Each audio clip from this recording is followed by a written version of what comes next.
पवित्र आत्मा के फलों को जब तक कोई पास्टर्स बिशप एक्टिवेट नहीं करता, सक्रिय नहीं करता और वो फल प्रॉपर तरीके से इस्तेमाल नहीं होते, आप कह नहीं सकते उनकी मिनिस्ट्री या उनकी सेवकाई प्रभु की ओर से है या फिर पहले प्रभु की ओर से हो सकती है।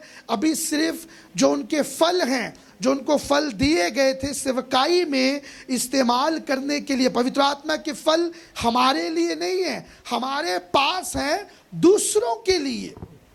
ध्यान से समझना, अगर पवित्र आत्मा के फल हमें मिलते हैं, ये हमें इसलिए दिए गए हैं ताकि हम इन फलों को इस्तेमाल कर सकें दूसरों के लिए। क्या कोई अकेले में अपने आप से भी प्रेम कर सकता है? नहीं। प्रेम इसलिए दिया है ताकि हम दूसरों से करें। शांति इसलिए दी है ताकि हम दूसरों को भी शांति दें।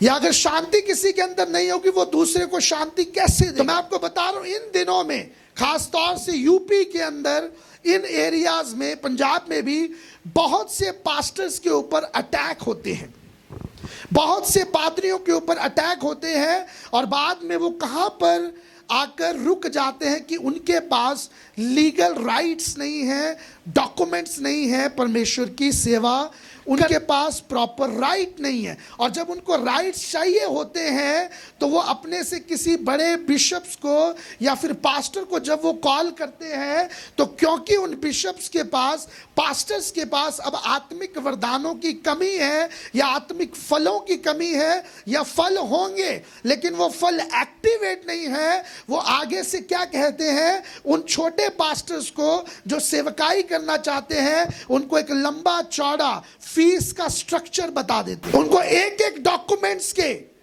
40-40 हजार मांगे जाते हैं। फिर उनको ऑर्डेन करना है या फिर उनको और कोई लीगल डॉक्यूमेंट्स चाहिए, वो उनको इतना लंबा चौड़ा अमाउंट बता देते हैं जिसके लगता है वो इतना अमाउंट शायद वो देने के भी योग्य ना हो।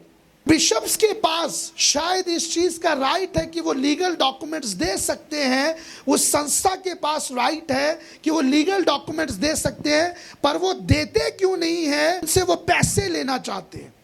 कारण वो व्यक्ति, वो पास्टर जिसने सेवा शुरू की है, बाद में सफर करता है और अंत में आकर वो परमेश्वर की सेवकाई छोड़ देता है। जैसे उसके और उसके परिवार को डर लग जाता है, को पकड़ कर लेकर जाएंगे, मार देंगे, कुछ भी कर सकते हैं।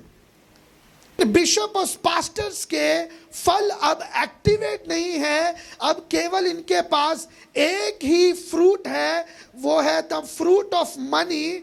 ये केवल उस फल का ही स्वाद चखना चाहते हैं, जिसके कारण ये इतना बड़े बड़े अमाउंट्स उन छोटे पास्टर्स को मांगते हैं, लेते। मैं ये नहीं कहता कि उनसे फीस ना ले, मैं ये नहीं बोल रहा उनको सब कुछ फ्री में दे। आप उनको गवर्नमेंट फीस है, जो आपकी लीगल फीस है, आप उनसे ज़रूर लें। आप उनसे उस डॉक्यूमेंट्स की बनवाने के लिए जो भी उनके पास एलिजिबिलिटी है, उन डॉक्यूमेंट्स को हासिल करने के लिए आप उनसे उस कदर तक की फीस लें।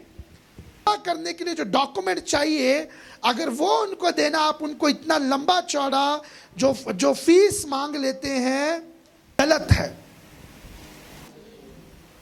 तो जिन पास्टर से मांगा जाता है वो भी परेशान कि मैं क्या करूं, किसके पास जाऊं, क्योंकि उसको सेवा करनी है।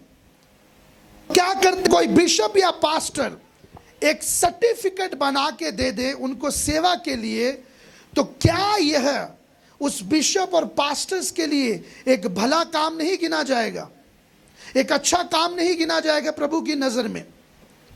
मैं आपको एक बात बताता हूं, वो बिशप, पास्टर, कोई बाहर का व्यक्ति उस पास्टर की कलीसिया पे अटैक करे या ना करे, लेकिन आपने बड़ा अमाउंट फीस का मांगकर ऑलरेडी उन पर अटैक कर दिया है। जो भी सेवक है, अगर उनके पास राइट्स है, अगर उनके पास ये क्षमता है कि वो लीगल डॉक्यूमेंट्स या लीगल तरीके से किसी को भी सेवा करने में मदद कर सकते हैं, आप जरूर करिए। आप उनसे फीस भी लीजिए, लेकिन जायज जो फीस है, जो आपको लगता है, पर इतना मत कीजिए कि वो सेवा छोड़कर पहले पैसे ही इकट्ठे करने लग जाए। बिशप्स, उन पास्टर्स के बारे में मैं बोल रहा हूं जिनके फल अभी नहीं है, एक्टिवेट नहीं है। ये एक्टिवेट होना बहुत जरूरी है, क्योंकि अगर पवित्र आत्मा के 9 फल एक्टिवेट नहीं होंगे तो दुष्ट आत्मा के शायद 18 फल एक्टिवेट हो जाएंगे। ये आपके हाथ में है किन फलों को एक्टिवेट करना है, क्योंकि ये सारे फल हमें इसलिए दिए पवित्र आत्मा ने ताकि हम ये दूसरों के प्रति इस्तेमाल कर सके, हम दूसरों के लिए इस्तेमाल कर सके।